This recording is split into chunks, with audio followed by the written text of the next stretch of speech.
It has come to my attention that the puny humans enjoy an annual period of celebration known as Christmas, where they daub their primitive dwellings in needless lights and colours. They have none of the visual splendour of Sontaran kill sigils or bludgeon emblems. Instead, this festive period requires the exchange of gifts, none of which explode, decapitate, or render the victim down into an easily disposable broth. This evening, I intend to confront Madame Vastra and her boy companion with a missile toe. Merry Christmas. Look, it's Christmas. Thank you for joining me on this special day to talk about a bit of Festive Doctor Who trivia.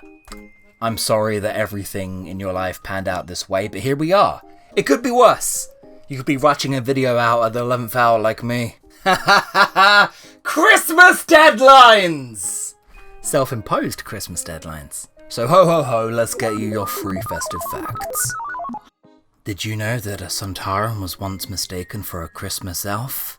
Now, this isn't to say that Sontarans are the origin of the elf in mythology and lore. No, because as we all know, Christmas elves do exist. Every Doctor from 1 to 13 has probably encountered them. Christmas elves are also nefarious warlocks that try and sabotage Father Christmas's antics. This fact comes from A Soldier's Education from 12 Angels Weeping. It's a Dave Rudden short story, so you know it's going to be filled with amazing tidbits, such as the infamous Commander Strow, who is infamous in Sontaran circles for being sent on a scouting mission, only to create an international incident where he was mistaken for a Christmas elf. Now that's adorable, but stop and consider what it would take to mistake this for this. Or maybe they just mistook Dan Starkey for his other character, Ian the Elf from Last Christmas. Tangential fun fact?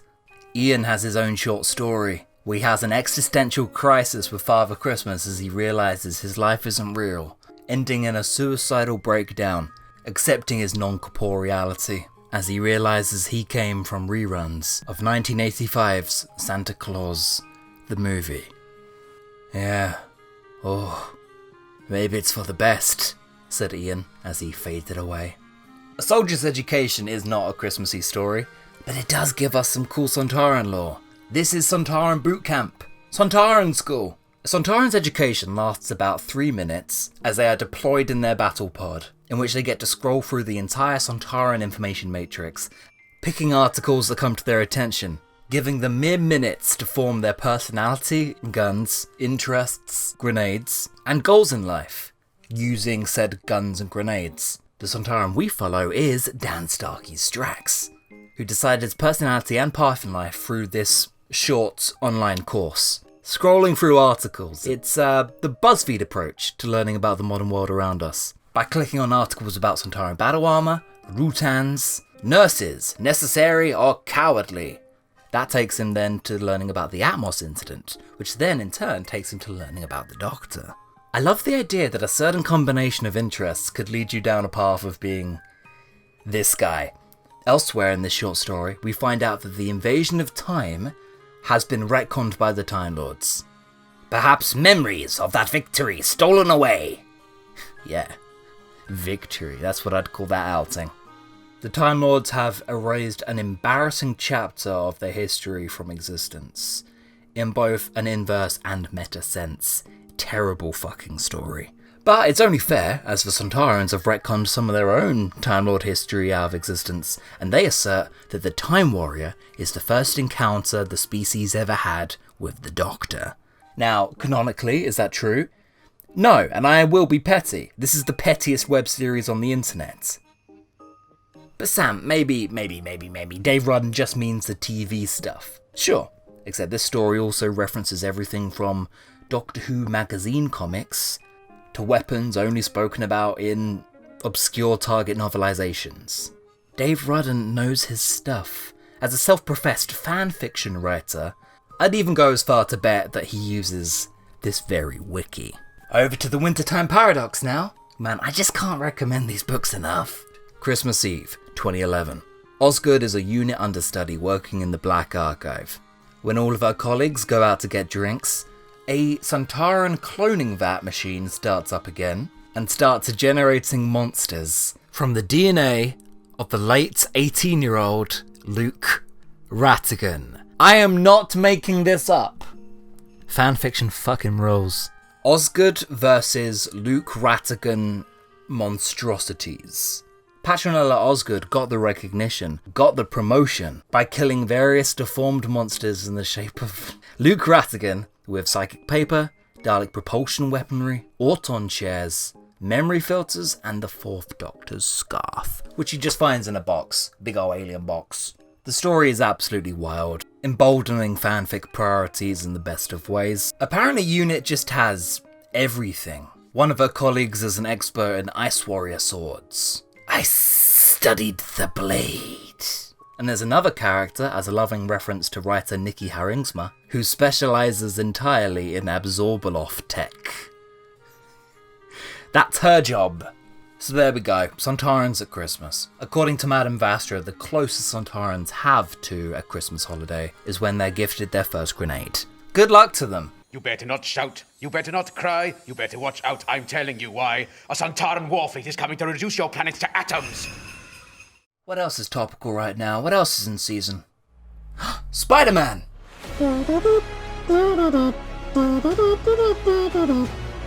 Oh man, you should have heard my cinema screening the second that Sylvester McCoy stepped out. After all, as we do know, the Doctor and Spider-Man are, at the very least, acquaintances. They run in the same circles and go to the same parties, according to Marvel. In fact, it's a regular old Spider-Verse down here, with Doctor Strange, Doc Octopus. There's a couple Marvel Doctor Who crossovers, even when it's not meant to be licensed. Punisher's friend, Microchip. Yeah, Punisher used to have friends. In issue 33 of Volume 2, the two of them stole plans to build a combat robot called the Dalek. The Punisher has his own Dalek. Yeah, but can he go upstairs? In issue 79 of Power Man and Iron Fist, Danny Rand and Luke Cage ending up battling killer robots let loose from a play called The Day of the Dreadlocks. Within the comic, the two of them follow a disgruntled janitor down a back alleyway who disappears in a blinding flash of light. Escaping from the Dreadlocks, Luke and Danny take refuge in a small old bookstore that's bigger on the inside, where our janitor reveals he is a time traveller who wrote the play The Day of the Dreadlocks and never anticipated that his dreaded enemies would use the play to get close to him. So a tea-drinking, technobabble expositioning time traveller living in a ship that's bigger on the inside. Chris Chibnall, I have found one of your children! But according to this year's Legends of Camelot, Jacqueline Rayner insists that the Doctor and Spider-Man are close friends. Just gonna go get the book. I am struggling to find the book. You know, Donna, the uncle of a friend of mine once said, with great power comes great responsibility. Pretty much every fictional character under the sun is brought up in some way in Legends of Camelot. Dennis the Menace, Sherlock Holmes, Xena Warrior Princess, Beefa, Bofa and Bomba, the dodgy one that looked at me like that, Peter Rabbit, Iggy Pop, Idris Elba, and Huey, Dewey and Louie from Disney. In the new year, we'll get into why some of these characters are canon and not the ones you think. There's no Noddy. This is a weird book, and one I'm not entirely sure you'll vibe with unless you're deep into Arthurian mythology. It also kind of overplays Donna, to the point you might even get sick of her, and that's insane.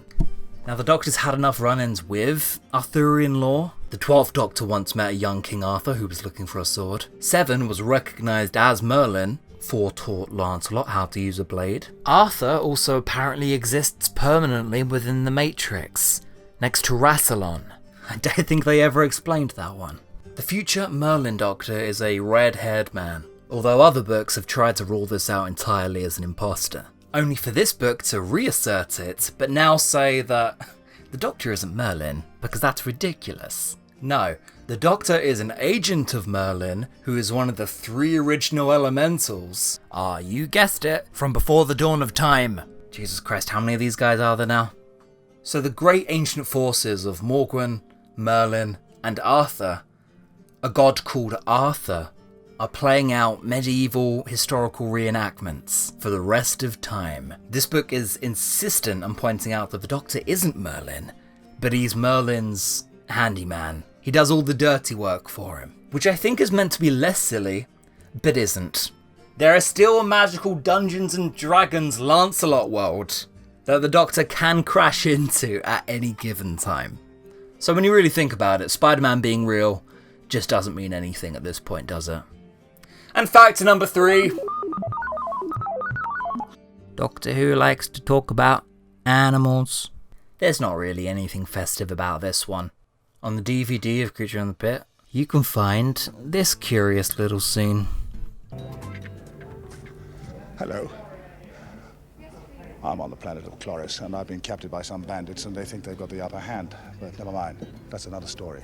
Now, a little while ago, I happened to be on Earth, and I was having a discussion with a friend of mine who said that on Earth, you have some ferocious animals, and he started to get a little bit competitive about certain animals and creatures you've got on Earth that are either deadly or large.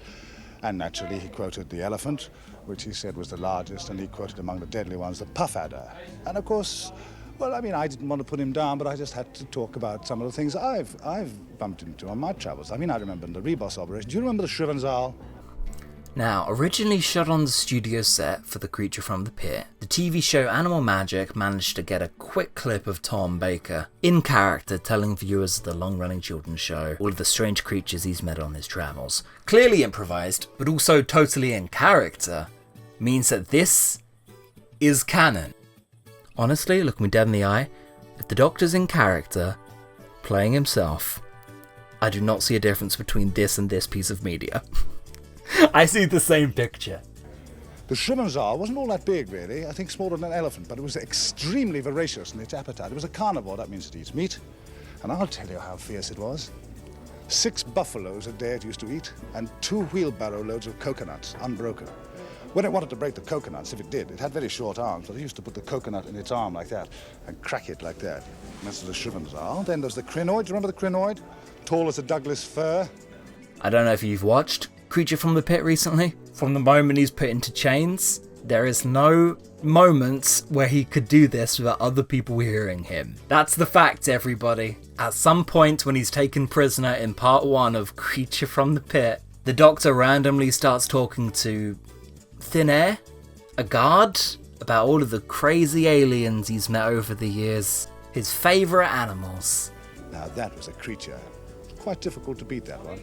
Somehow I managed it with a bit of help. Then, of course, there was the Wirren. The Wirren in the story of the Ark in Space, do you remember that one? The Wirren was a gigantic insect with a sting so fierce it could have done an elephant in 5 seconds. And that's only 3. Then there was the Fendal. Do you remember the Fendal? This Fendal was so deadly, when it used to pass anybody, it would just walk past someone and just go... How are you meant to react to that? In fairness, Creature from the Pit isn't the most normal episode. Further proof that Creature from the Pit is a fever dream. A very erotic fever dream. What did you say? You don't believe it? Well, you look out the next time I'm on. Bye-bye.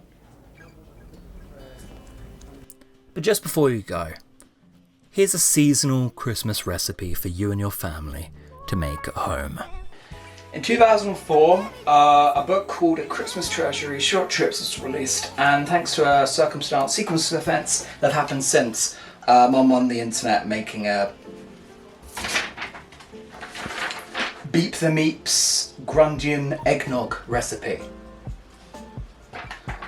Oh yeah, that's one I did earlier.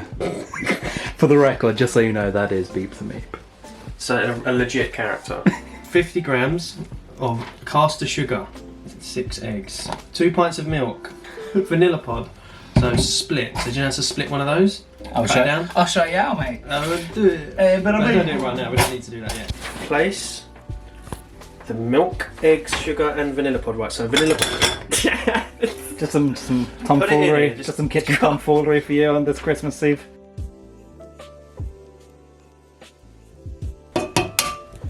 We've been cooking this eggnog for a solid 15 minutes, Harry. You haven't inquired one piece of trivia about Beep the Meep yet, man. Tell me about Beep the Meep. When does he appear? When's his first appearance? I actually know, which upsets me greatly. This is him, for the record. He looks like a little evil fuck. He's a nasty little fuck is a great description. Expressive eyes, a round furry biped with long ears, belies his true nature as a malevolent, homicidal would-be conqueror and dictator. There he is. Right, you gotta do the sugar. We decided 50, not 5 OG. Yeah, not 5 grams of sugar. We have elected to go for an actual unit of measurement. Paul Condon? 50 grams is 3 tablespoons. You're like a bloody TV chef, you are. We'll find out. Yeah, throw it all in. Yeah, throw it all in. It's my first time seeing many of these ingredients. Don't cut yourself, I know what you're like. The recipe actually says put the whole thing in and let it soak like a bay leaf. Oh, really? Oh no. I'm not going to put my fingers in there. That'd be... Just do it over the bowl. Can I get that Edgar Wright shot? You know the one? Against. What are you doing with that? What are you doing? I'm doing a one-hand whiz. Not how you whiz. Fun fact, I have a GCSE in food technology. So these eggs are going to like boil. They're going to be like hard-boiled eggs. Being eggs in a Christmas. Just beat the eggs. I'm trying to without making a mess. It's getting noggy. You there, boy! Get the biggest nog in the town! Extra ingredients. I also want to add some red food colouring for the blood effects. It's the wrist action. Oh shit, look at that. Jingle bar, making the egg. Making the egg. Christmas making the egg. Christmas egg, Christmas egg. You see that Seth Rogen film? Nogged up. Yeah, man, good one. I told you not to come around here anymore. Got your fucking arm and all. I found it in the cupboard earlier and I've never seen it once before in my life. I think it's a cookie cutter. So not useful here. No, not with the eggnog. What are you doing? Just this. A Grundian blood nog was a torture device. Beep the Meat planned to give Sharon Davis a Grundian blood nog to punish her for stroking his fur. After he was defeated by the Sixth Doctor, Beep the Meep claimed that no amount of Grundian blood nogs would be a suitable punishment. That'll do. A dabble, do ya? Oh, hi, welcome to my show. Hey, listen, look at this now. Just don't get it on your clothes. That's very... I did say a dabble, do ya? Did you know that eggnog is terrible for cholesterol? Look at that. Look at that. It looks very red. It's not supposed to be a boozy drink, is it? I disagree. That's sort of going globbly in the glass. It looks kind of cool. Whiskey's rising to the top there. Almost done, eh? I am actually pumped. Sometimes I feel a bit like this. Sometimes I feel a bit like that. I feel a bit like that. Grumpy. It's a Christmas miracle. Thank you for my festive nog. The nog for the bog. Cheers. Knock, knock.